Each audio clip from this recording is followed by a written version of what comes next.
Chapter 13. Thanks, but no thanks. Since Mrs. Brisbane didn't say a word to me on the drive home, I had time to reflect on the last few months. I had not had a bad experience with any of the families I had visited. In fact, they'd all been gracious and welcoming, except Miranda's dog, Clem, but I knew how to handle him. And in return, I'd lent them a helping paw here or there.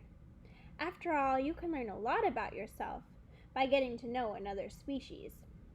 I was overdue for trouble, and I was likely to get it at Mrs. Brisbane's house of horrors. That's how I pictured her home, decorated with skeletons and bats and eerie jack-o'-lanterns all year long. I was shivering at the picture I had in my mind when Mrs. Brisbane actually spoke. "Humphrey, I need you like I need a hole in the head," she complained. "The same to you," I squeaked back rudely, knowing she wouldn't understand. "I don't know what Bert's going to say about you, but whatever it is, it won't be pleasant. Nothing he says is lately," she continued. "Bert? Who's Bert?" Then I realized it must be her husband, the one who's sick. Well, I was certainly not looking forward to meeting him based on what I'd just heard. "It won't be much of a Thanksgiving," she said. "We don't have much to be thankful for this year, but I'll try." "Good for you," I squeaked. She almost smiled. "Thanks for the support." The Brisbane house was yellow with white shutters and lots of big trees. Colored leaves covered the front yard. "And on top of everything else I have to rake," Mrs. Brisbane said through gritted teeth. Inside, the house was surprisingly cozy. Not a skeleton or a bat in sight. Lots of pretty pictures on the wall, and some big yellow flowers in the vase on the table. "Bert, I'm home," Mrs. Brisbane called out. A few seconds later, an old man rolled into the room in a wheelchair. His gray hair was uncombed and stuck out in places it shouldn't, and his chin was covered with gray stubble, and he wore very wrinkled tan pajamas. His expression was so sour, he looked as if he'd just drunk a glass of vinegar. Mrs. Brisbane set my cage on the low coffee table. "We have a guest for the weekend." I could tell she was trying hard to sound cheery. "His name is Humphrey." And Mr. Brisbane sneered. "This is unacceptable. For the little pay you get, that school can't force you to spend your weekend babysitting a rat." I bit my tongue to keep from saying something unsqueakably bad. "They're not forcing me," argued Mrs. Brisbane. "It's just that no one else could do it. Let's not make a mountain out of a molehill." Pardon me, but I resented being called a molehill almost as much as being called a rat. Let's think about that idiom. Let's not make a mountain out of a molehill. That means making something big out of something small, right? A molehill is small, a mountain is big. So Humphrey misunderstands. She thinks that she is calling Humphrey a molehill. But she's not. Mrs. Brisbane quickly changed the subject. "I thought you were going to get dressed today." "Why should I? I'm not going to see anybody," Bert Brisbane growled, "except you and the rat." Mrs. Brisbane got up and walked out of the room without saying another word. Boy, nobody in room 26 could get away with talking to Mrs. Brisbane like that. I wish I could send her husband to Principal Morales' office right now. Everything was real quiet around the house for a while. Mrs. Brisbane changed her clothes to jeans and moved my cage onto the card table in the corner of the living room.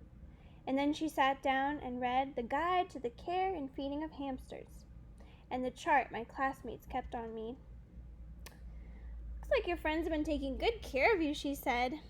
"Very, very, very good," I squeaked. She fed me and gave me some clean water, and then she and Mr. Brisbane ate dinner in some other room while they watched TV. They went to bed early. I'll bet they didn't say 2 words to each other. Even Ms. Mag talked more at home than they did, and she lived alone. That sounds like Miss Sarah. Miss Sarah's always talking to herself at home. Or to Pasha, who doesn't understand me. The next morning, Mrs. Brisbane was up very early, and soon the house smelled yummy, yummy. I thought maybe I would like this Thanksgiving thing after all. At least the good smelling and eating part. What I didn't like about Thanksgiving was Mr. Brisbane. And while Mrs. Brisbane was clattering pots and clinking pans and making things smell good, he sat in the living room in his wheelchair and frowned. No, I know a better vocabulary word. Scowled. After a while, he called into the kitchen. Sue, why don't you stop all the cooking and just sit down for a minute? Mrs. Brisbane popped her head out of the door and said it wouldn't be Thanksgiving without turkey and all the trimmings. Then Mr. Brisbane said that he didn't have anything to be thankful for. Mrs. Brisbane went back in the kitchen and banged around some pots and pans again. That sour expression on the old man's face was starting to get to me, so I decided to take a little spin on my wheel. I really got that thing going on high speed. I was going so fast, I couldn't even see whether Mr. Brisbane was smiling or frowning. And finally, Mrs. Brisbane came into the room to sit down. Would you look at that, Sue? Her husband asked. Oh, he does that all the time, she said. Just spinning his wheels like me, stuck in a cage and going nowhere. Mr. Brisbane's voice was so grim, I stopped spinning. Whew, I was a little dizzy. You're wrong, Bert, said Mrs. Humphrey. Humphrey's not stuck. He goes everywhere.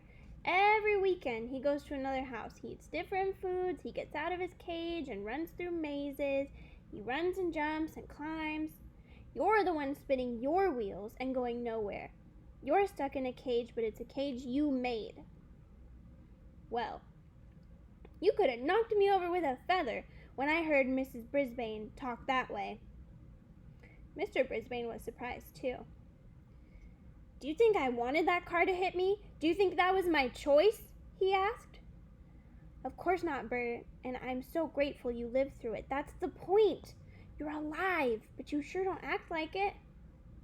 With that, Mrs. Brisbane got up and went back into the kitchen. Meanwhile, Mr. Brisbane scowled and frowned and glared at me. Finally, Mrs. Brisbane put the food on the dining room table. I watched them eating their dinner from my vantage point on the table in the living room. They ate, but they didn't say much. The food is delicious, Mr. Brisbane finally said. That's the nicest thing I'd heard him say so far. Thank you, Mrs. Brisbane replied. There was silence for a while. Then Mr. Brisbane said, Just think, last year after Thanksgiving dinner, Jason and I threw the football around the backyard. Now I'm stuck here and Jason's in Tokyo. Let's call him, Bert, his wife suggested. It's too early there, he said. We'll have to call later. Football? Jason? Tokyo? You can learn a lot if you stop spinning and start listening. I listened late that night when they called Jason, who turned out to be their grown-up son who was working in Tokyo, which is far, far, far away, even farther than Brazil, according to the maps in room 26. Boy, there were more Mrs. Brisbanes than I'd ever dreamed. One was mean to me, one was nice to students, one was a wife, another one was a mother, one was a cook, one wore dark pantsuits, the other wore jeans. But which one was the real Mrs. Brisbane? That night, as they headed out of the living room and toward the bedroom, I heard Mrs. Brisbane, the wife, say, I know you think I was being hard on you, Bert, but it really is time for you to think about what you're going to do with the rest of your life. Mr. Brisbane didn't answer. Tip 13. Remember, hamsters are very, very curious. Guide to the Care and Feeding of Hamsters by Dr. Harvey H. Hammer.